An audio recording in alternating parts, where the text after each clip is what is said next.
The Lord of the Rings Gollum is the upcoming story-driven action-adventure game set in J.J.R. Tolkien's Middle-earth. With over 2 years since its announcement, in this video I will break down and cover absolutely everything we know about the game so far. Developed by Daedalic Entertainment and co-published by Daedalic and Nacon, The Lord of the Rings Gollum is set to release sometime in 2022 on the PS4, PS5, Xbox family of devices, Nintendo Switch and PC. To get a good understanding of the game, here's a quick informative description from the official Nacon press release earlier this year. The Lord of the Rings Gollum is a story-driven action-adventure. Take on a perilous journey as Gollum, chasing the only thing that is precious to him. Climb, leap and sneak your way past dangers or into advantageous spots. Gollum is skillful and sly, but also torn by his split personality. It is up to you to decide whether the darker side of Gollum takes over or if there is a spark of reason left in what was once Smeagol. So I can cover precisely everything we know, this video will be split into 4 chapters, each focusing on a different aspect of the game: story, gameplay, characters, and other details. Timestamps will be set if you'd like to skip to any particular section, but I recommend you watch the video in its entirety so you don't miss out any of these important details. Let's begin with story. First, I should make it clear this game will be very faithful to the books by J.R.R. Tolkien, and is not an adaptation of the films, but is clearly inspired. So if you were wondering, no, Andy Serkis's version of a character will not be presented as Gollum. As for the story itself, this adventure will be set prequel to the Lord of the Rings books and after The Hobbit, during Gollum's search for the One Ring that leads him to Mordor, revealed by lead game designer Martin Wilkes. We start our journey parallel to the first book when Frodo is still in the Shire and knows nothing about anything. Gollum at that time ventures to Mordor, still desperately looking for Bilbo Baggins and the ring. Unfortunately, he gets caught by Sauron's servants, and this is basically where our story begins. The game starts in the slave pits of Barad-dûr, also known as the Dark Tower or the Dark Fortress, Sauron's primary stronghold in Mordor, where after years of torture, Gollum reveals the names of Bilbo and the Shire.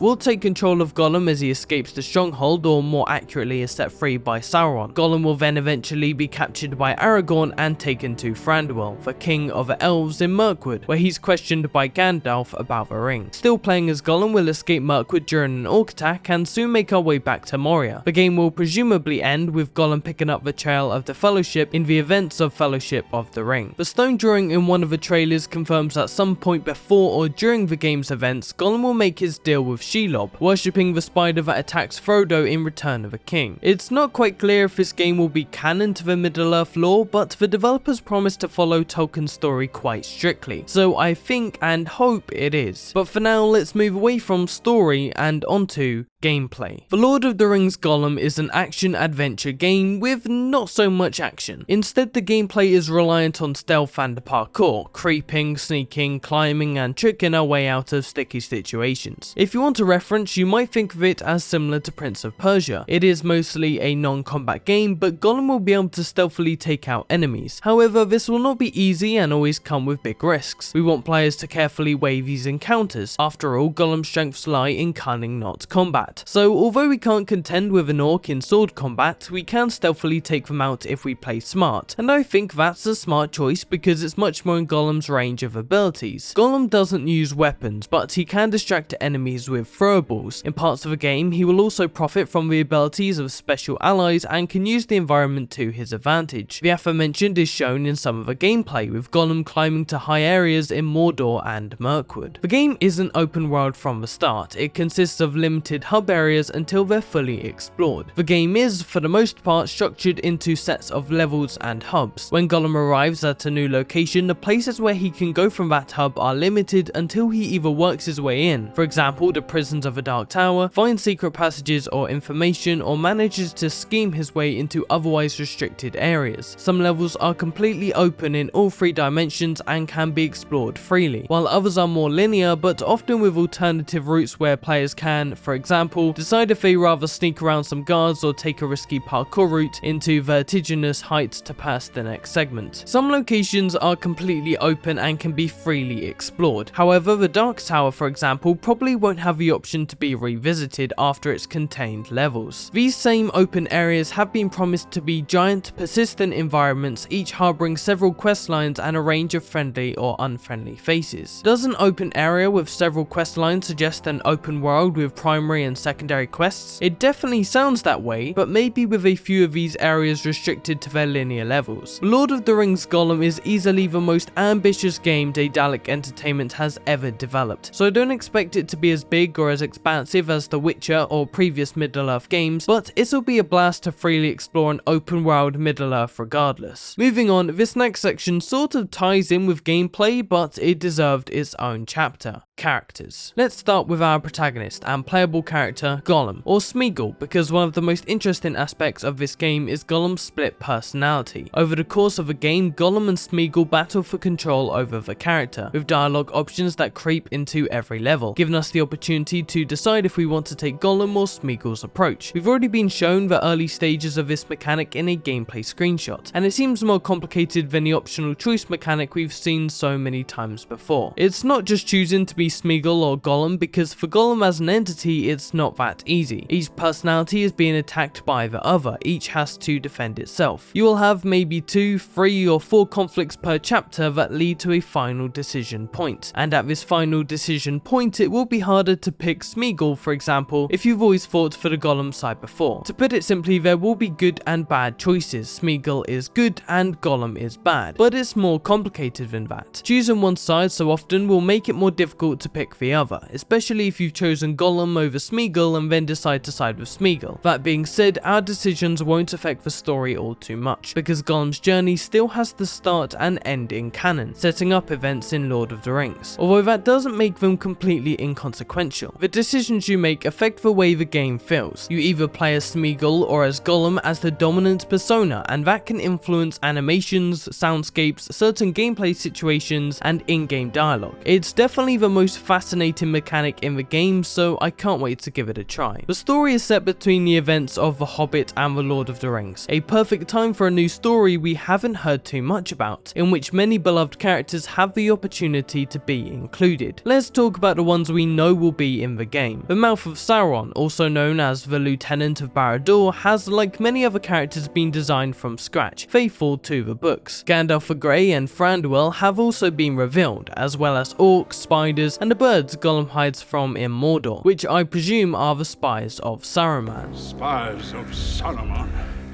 The passage south has been watched. The Nazgul have been confirmed too, and we should see Aragorn, as he is the one to capture Gollum and take him to Mirkwood. If Aragorn and Mirkwood are to be in the game, I'd also like to see Legolas and any other character from The Lord of the Rings or The Hobbit, as long as they have a good reason to be in the story and aren't just thrown in there for the sake of fan service. As for the last chapter, other details. For the remaining details I found, they would have felt very out of place if I put them into any of the previous chapters, so instead I've created a simply broader section for other details. This will not be the only upcoming Lord of the Rings game from Daedalic, but is the first in a series of games planned for different characters. Maybe the next game is obviously not Gollum 2, said CEO Carsten Fichelman. That doesn't make sense. It could be some other character, but it will be comparable to what we're now trying with Gollum. In Gollum 2's defense, a prequel to The Hobbit is what many people had confused this game with, so a story set after Smeagol takes the One Ring from Deagol would be just as interesting. Any of these upcoming games could be centered around Legolas, Aragorn, Gimli, or even Gandalf. Each has some untold time in their lives where there are adventures to be explored. The Lord of the Rings Gollum will take advantage of next or now current gen systems, the PS5 and Xbox Series X. The first of which is ray tracing. Clean ray trace shadows allow for maximum effects in player guidance in building stealth passages, while dynamic and moving light sources bring in the extra challenge when Gollum is roaming through the darkness. And the PS5's DualSense haptic feedback, where progressive pressure will be put on the triggers as Gollum runs out of stamina. Gollum's actions become more tangible, and his physical struggle when he runs out of stamina translates directly to the way the game is played. Saving the best for last, it's also been teased there'll be some sort of fishing mechanic in the game, which should be fantastic. And that is everything we know so far about The Lord of the Rings Gollum. Drop a like on the video if you enjoyed, and subscribe for more Gollum and the Lord of the Rings game videos coming very soon. I'm very tempted to pick up the Shadow of Mordor and War games, so look out for a video on those if I come to enjoy them. With its release next year, I'll be making many more videos on this Gollum game up until its release and beyond, so don't miss out. Thanks for watching, and I'll see you in the next video.